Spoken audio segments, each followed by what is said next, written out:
જો મિત્રો તમારી સામે મેં સર્કિટ ડાયાગ્રામ નામની પ્રશ્નો મૂક્યા છે, જેની અંદર પહેલા પ્રશ્નની અંદર મિત્રો બધા કેપેસિટરો છે, બધા કેપેસિટન્સના વેલ્યુઓ સરખા આપેલા છે.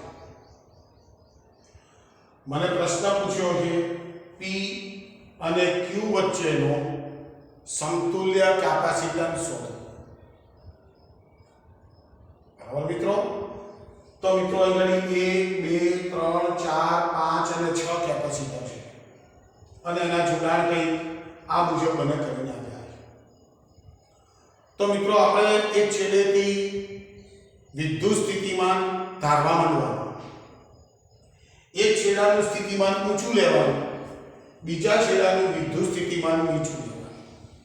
હવે માની લઈએ કે આ છેડેથી હું ચાલુ કરું તો આ છેડાનું વિદ્યુત સ્થિતિમાન હું જો V જેટલું ધારું તો મિત્રો જો અહીં ગાડી કોઈ માત્ર વાહક તાર જ છે, કોઈ ઇલેક્ટ્રિકલ કોમ્પોનન્ટ નથી અને માટે આનું સ્થિતિમાન અને આ બિંદુનું સ્થિતિમાન સરખું થશે. બરાબર? હવે પેલો છેડો, આનું સ્થિતિમાન તમારે શૂન્ય લેવું પડે, આનું ઊંચું સ્થિતિમાન લીધું તો આનું સ્થિતિમાન નીચું મીન્સ 0 થાય. નીચા સ્થિતિમાનને આપણે કાયમ માટે 0 ધારીએ. હવે મિત્રો જો આનું સ્થિતિમાન V છે, આનું સ્થિતિ તો આ રહી આ બિંદુ, આ બિંદુનું સ્થિતિમાન જે છે એ સ્થિતિમાન મારે ધારવું પડે. માની લઈએ કે આનું સ્થિતિમાન માની લો કે હું x ધારું તો આ જે સ્થિતિમાન ધાર્યું છે હવે અહીંયા વચ્ચે કશું આવતું નથી, માત્ર વાહકતા છે, એટલે આ બિંદુનું સ્થિતિમાન પણ x હશે. આ બિંદુનું સ્થિતિમાન x થયું તો અહીંયા પણ જો કોઈ વચ્ચે વિદ્યુત ઉપકરણ નથી એટલે આનું સ્થિતિમાન પણ x હશે. મિત્રો આ સ્થિતિમાન લગતા એક વખત શીખી જાઓ તો મજા આવશે. હવે જો આનું સ્થિતિમાન ધારી લીધું, આનું સ્થિતિમાન આવી ગયું, આનું સ્થિતિમાન આવી ગયું, આનું સ્થિતિમાન આવી ગયું, આનું સ્થિતિમાન આવી ગયું અને છેલ્લાનું સ્થિતિમાન આવી ગયું. હવે મિત્રો હું અહીં P બિંદુ લઈ આ બિંદુ જેનું સ્થિતિમાન છે V, બીજું સ્થિતિમાન છે x, તો આનું સ્થિતિમાન મેં x લીધું. બરાબર? અને છેડાનું સ્થિતિમાન છે 0. આ છેડાનું સ્થિતિમાન છે U બિંદુ, એનું સ્થિતિમાન છે 0. હવે મિત્રો હું ગોઠવવાનો પ્રયત્ન કરું છું. V અને x આ બંને વચ્ચે એક કેપેસિટર છે. આ V આ પહેલું કેપેસિટર. મિત્રો જેમ જેમ તમે કેપેસિટર મૂકતા જાઓ તેમ તેમ એના મૂલ્યો પણ લખતા જાઓ. આ બધા સમાન આપ્યા છે. કદાચ જો આ નીચેના પ્રશ્નમાં જો વેલ્યુ આપેલી અને જુદી જુદી પણ હોઈ શકે. ચલો V અને x ની વચ્ચે, ચલો x અને V ની વચ્ચે, આ x અને V ની વચ્ચે વળી પાછું બીજું કેપેસિટર આવ્યું એટલે આ કેપેસિટર આ કેપેસિટર. ચલો વળી પાછો V અને x ની વચ્ચે, V સ્થિતિમાન આનું છે, x સ્થિતિમાન આનું છે, વળી પાછો ત્રીજો કેપેસિટર આમ આવશે એટલે ત્રીજો કેપેસિટર પણ ગોઠવાય. હવે મિત્રો ખૂબ અગત્યની વાત છે. હવે શું કહે છે આ કે આનું સ્થિતિમાન છે x અને આનું સ્થિતિ વચ્ચે બે પ્લેટોનું જોડાણ છે. બરાબર છે? માની લઈએ કે કોઈ છોકરો આનું સ્થિતિમાન આ બિંદુનું સ્થિતિમાન y ધારી માની લો તો મિત્રો આ x છે, અહીં ગાડી કોઈ બીજું સ્થિતિમાન માની લો કે હું y ધારું અહીંયા હું તો જો એક x મોથી y નો, એક x મોથી y નો ગયો, x મોથી y નો એક કેપેસિટર આ y. હવે શું છે y મોથી x નો, y મોથી વળી પાછો x નો. હવે મિત્રો હવે સમજવા જેવો પોઈન્ટ આ છે. હવે અહીંયા x મોથી 0 તો x મોથી 0 તો x બિંદુ, આ બધા આપણા x બિંદુ જ કહેવાય. આ બધા આપણા x બિંદુઓ જ છે. આ બરોબર મિત્રો સમજી લો. હવે આ બે બિંદુઓ x છે એટલે કોઈ છોકરું આનું જોડાણ કરે તો x મોથી એટલે x મોથી આ આપણો u બિંદુ મીન્સ આ થશે. આને ભૂસી આ બધા આપણા x જ છે. હવે મિત્રો શું થાય છે એ કરી જુઓ જરા. અહીં ગાડી આનું સ્થિતિમાન છે x, આ છેડાનું સ્થિતિમાન છે x. હવે આ બંને કેપેસિટરો જે છે એ કેપેસિટરો અહીં ગાડી શોર્ટ સર્કિટ થઈ ગયા છે. મિત્રો તમે વિચારો છો, માની લઈએ કે અહીં ગાડી એક કેપેસિટરને જોડ્યું હોય, અહીંયા બીજું કેપેસિટર જોડ્યું હોય. આ કેપેસિટર આનું સ્થિતિમાન ઊંચું હોય, આનું સ્થિતિમાન નીચું હોય. આવું કોઈ આ ક્યારે હોય કે આનું સ્થિતિમાન x હોય તો આનું સ્થિતિમાન x હોય ખરા? તો આ કેપેસિટર શોર્ટ સર્કિટ થઈ ગયા કહેવાય. તો અહીં ગાડી કેવું જોડાણ છે?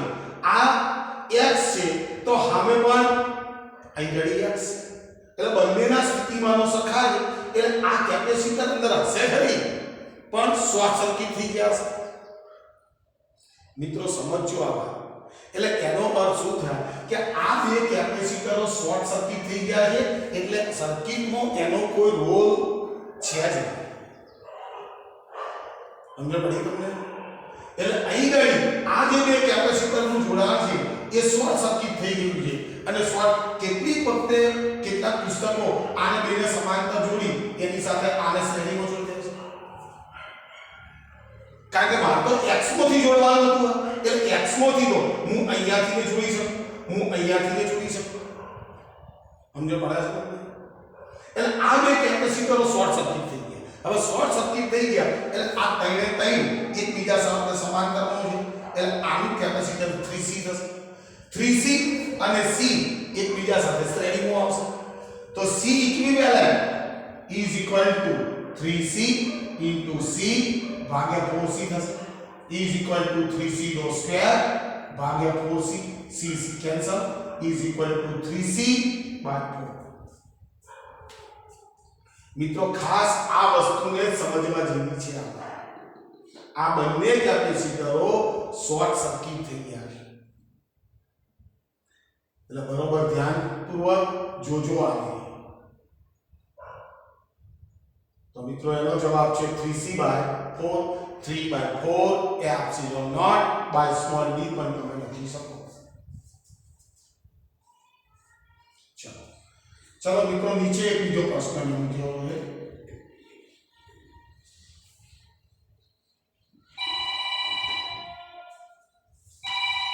અહીંયા મેં કેપેસિટરનો પ્રશ્ન પૂરો કરી. હાલો જો બીજો પ્રશ્ન જેની અંદર 1 2 3 4 ને 5 અવરોધો દરેકનું મૂલ્ય સરખું. વળી પાછું એ ચલો આનું વિદ્યુત સ્થિતિમાન V ધારું તો આનું વિદ્યુત સ્થિતિમાન V થાય. આનું વિદ્યુત સ્થિતિમાન 0 લઈ લો તો આનું વિદ્યુત સ્થિતિમાન પણ 0 થઈ જાય. ચલો હવે આ બિંદુ બધું આ બિંદુનું સ્થિતિમાન x ધારું તો આનું સ્થિતિમાન પણ x થાય. x અહીંયા x આવો છે, x અને y વચ્ચે સમતુલ્ય અવરોધ શોધવાનો છે તો અહીં ઘણી કોઈ બીજું નામ પાડો. આનું વિદ્યુત સ્થિતિમાન માન લો કે p ધારી લો તો આનું વિદ્યુત સ્થિતિમાન p થઈ જાય. હવે ગોઠવી નાખીએ તો જો અહીં ઘણી r x બિંદુ જેનું સ્થિતિમાન છે v છે,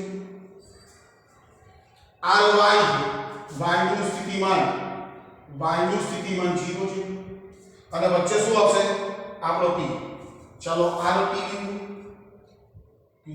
જેનું સ્થિતિમાન છે p, આ બિંદુનું સ્થિતિમાન p ધારો. હવે જો v અને p ની વચ્ચે એક અવરોધ છે એટલે r ગયો p અને v ની વચ્ચે એક બીજો અવરોધ છે 2 ઓહ્મ r. ચલો v અને 0 ની વચ્ચે v તો અહીં લીધો v અહીંયા v અને 0 ની વચ્ચે તો હું અહીંયા દોરી શકું. v અને 0 ની વચ્ચે આ 2 ઓહ્મ મિત્રો આ સમજો તમે આ વાહક આ બિંદુનું અને આ બિંદુનું સ્થિતિમાન તો v જ કહેવાય એક જ વાહકતા ઉપર લીધેલા તમામ બિંદુઓ સમસ્થિતિમાન હોય ચલો એટલે આ ભાઈએ ગયા ચલો 0 અને p 0 અને p આ 0 અને આ નો p એક અવરોધ થઈ બે ચલો આ ગયો હવે p અને 0 એની વચ્ચે અવરોધ થઈ બે તો આ આપણો થયો x બિંદુ અને આ બિંદુ થયું આપણું y તો જો આ બંને જણા સમાંતરનો છે સમાંતરનો હશે એટલે આનો જવાબ 1 ઓમ થઈ જશે આ બંને સમાંતરનો છે એટલે આનો અવરોધ 1 ઓમ થઈ જશે 1 અને 1 ઓમ બે શ્રેણીમાં થયા એટલે આ 2 ઓમ થઈ જશે આનો જે સમતુલ્ય અવરોધ આવશે એ 2 ઓમ થઈ જશે એ 2 ઓમ અવરોધ આ 2 ઓમ અવરોધ સાથે પાછો સમાંતરનો આવશે એટલે વળી પાછો 1 ઓમ થઈ જશે તો આ સર્કિટનો જવાબ આવે x અને y વચ્ચે સમતુલ્ય અવરોધ 1 ઓમ થાય ખ્યાલ આવે મિત્રો તો મિત્રો જરા જુઓ અને જાતે સોલ્વ કરવા માટેનો પ્રયત્ન કરો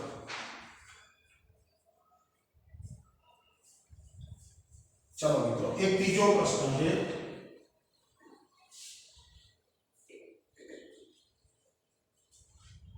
જો મને આવું સર્કિટ આપેલું છે પ્લેટો વાળો પ્રશ્ન કેપેસિટરની 4 પ્લેટો આપેલી છે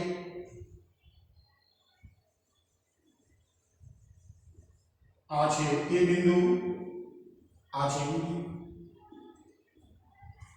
પણ મિત્રો આજે જો આ બંને પ્લેટો વચ્ચેનું અંતર 2d આપેલું છે આ બે પ્લેટો વચ્ચેનું અંતર 2d આપેલું છે અને વચ્ચેની પ્લેટનું અંતર d આપેલું આવું અને મને પ્રશ્ન પૂછ્યો છે a અને b વચ્ચે સમતુલ્ય કેપેસિટન્સ ગણો દરેક પ્લેટનું ક્ષેત્રફળ સરખું છે હવે મિત્રો જોઈ લો c a epsilon naught by small d કેપેસિટરનું સૂત્ર હતું કેપેસિટન્સ હવે જે આનું કેપેસિટન્સ જે હશે આનું જે કેપેસિટન્સ જો આ વચ્ચે વાળું જો કેપેસિટર બનતું હશે તો એનું કેપેસિટન્સ આટલું હશે તો આનું જે કેપેસિટન્સ બનશે આનું એ C1 કહીએ તો a epsilon naught ભાગ્યા 2d થશે c/2 થશે આનું કેપેસિટન્સ c હોય આ બે પ્લેટનું તો આનું c/2 થાય અને આનું 2d છે એટલે આનું કેપેસિટન્સ જે છે એ c/2 થાય પણ હવે ગોઠવવી પડે આ 2d આપેલું છે આ 2d આપેલું છે આ d આપેલું તો જો આનું સ્થિતિમાન ધારો તો માની લો કે આનું સ્થિતિમાન b તો આનું સ્થિતિમાન b થશે આ બંને પ્લેટો એકબીજા સાથે જોડાય આનું સ્થિતિમાનનું 0 ધારો તો આનું સ્થિતિમાન પણ 0 થશે તો સોલ્વ થઈ ગયો પ્રશ્ન કેવી રીતે તો અહીં ગાડી a બિંદુ જેનું સ્થિતિમાન છે અહીં ગાડી b બિંદુ જેનું સ્થિતિમાન છે તો જો v મોથી 0 એટલે એક કેપેસિટર આવી જેની વેલ્યુ કેટલી હશે c બને આ અગત્યનું હવે જો 0 મોથી v તો 0 મોથી v એક કેપેસિટર આવશે પણ એનું કેપેસિટન્સ કેટલું હશે c હવે જો v મોથી 0 એટલે આ કેપેસિટન્સ કેટલું હશે c/2 આ c/2 છે આ c/2 છે ત્રણે કેપેસિટરો સમાંતરમાં આવે તો અડધો વત્તા અડધો એ તો આખો થઈ ગયો એટલે c equivalent is equal to c/2 plus c/2 is equal to c plus c is equal to 2c is equal to twice a epsilon naught by small. चलो एक तीजो प्रश्न आपको है चौथा प्रश्न આજનો एक चौथा प्रश्न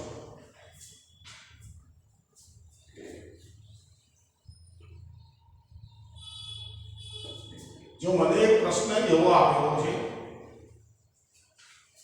મને એક ઇન્ડક્ટર આપેલું છે અહીંયા એક ઇન્ડક્ટર આપેલું છે, અહીંયા એક અવરોધ આપેલો છે, એને એસી વોલ્ટેજ લાગુ પાડો, એસી વોલ્ટેજ લાગુ પાડો, આ છે, આ L છે, અને વોલ્ટેજ લખીને આપ્યો છે V બરાબર 5 વોલ્ટ, રકમો લખ્યું છે V બરાબર 5 વોલ્ટ, VL બરાબર 3 વોલ્ટ, આ VL બરાબર 3 વોલ્ટ, VL બરાબર 3 વોલ્ટ. તો પ્રશ્ન પૂછ્યો છે VR ક્વેશ્ચન VR ક્વેશ્ચન. તો મિત્રો ખાસ ધ્યાન રાખો કે ડીસી સર્કિટની અંદર જે V બરાબર V1 V2 V3 શ્રેણી પરિપથો થાય, શ્રેણી પરિપથોની અંદર શ્રેણી પરિપથ દાખલા તરીકે અહીંયા એક અવરોધ છે, અહીંયા બીજો અવરોધ છે, અહીંયા ત્રીજો અવરોધ છે, આમ છે, અને તેની સાથે તમે આ ડીસી બેટરી જોડો, દાખલા તરીકે 10 વોલ્ટ જોડો. તો મિત્રો યાદ રાખો કે આના બે છેડા વચ્ચેનો વોલ્ટેજ માની લો કે 2 વોલ્ટ હોય, આના બે છેડા વચ્ચેનો વોલ્ટેજ માની લો કે 4 વોલ્ટ હોય, 4 વોલ્ટ હોય. તો જો 4 ને 2 6 તો થઈ ગયા, 6 ને 4 10. તો આના આ અવરોધના બે છેડા વચ્ચેનો વોલ્ટેજ 4 વોલ્ટ છે, 4 ને 4 8 ને 2 10 થવા જોઈએ. પણ મિત્રો આ તો એસી પરિપથ છે, અને આપણે એસી પરિપથો જોડીએ છે તો v2 vl નો સ્ક્વેર પ્લસ vr નો સ્ક્વેર. સમજો પડી મિત્રો? તો આનો ખાસ ધ્યાન રાખજો કે v2 vl નો સ્ક્વેર પ્લસ vr નો સ્ક્વેર. હવે v નો સ્ક્વેર એટલે 25 vl નો સ્ક્વેર એટલે 9 વત્તા vr નો સ્ક્વેર. therefore vr સ્ક્વેર = 25 માંથી 9 ગયા એટલે 16 વધશે. તો vr = જવાબ આવશે 4. મિત્રો ખાસ આ બે સર્કિટો ખાસ ધ્યાન રાખજો. ચલો મિત્રો ઓકે છે. તો મિત્રો ખૂબ સારા પ્રશ્નો છે, બરોબર મહેનત કરો.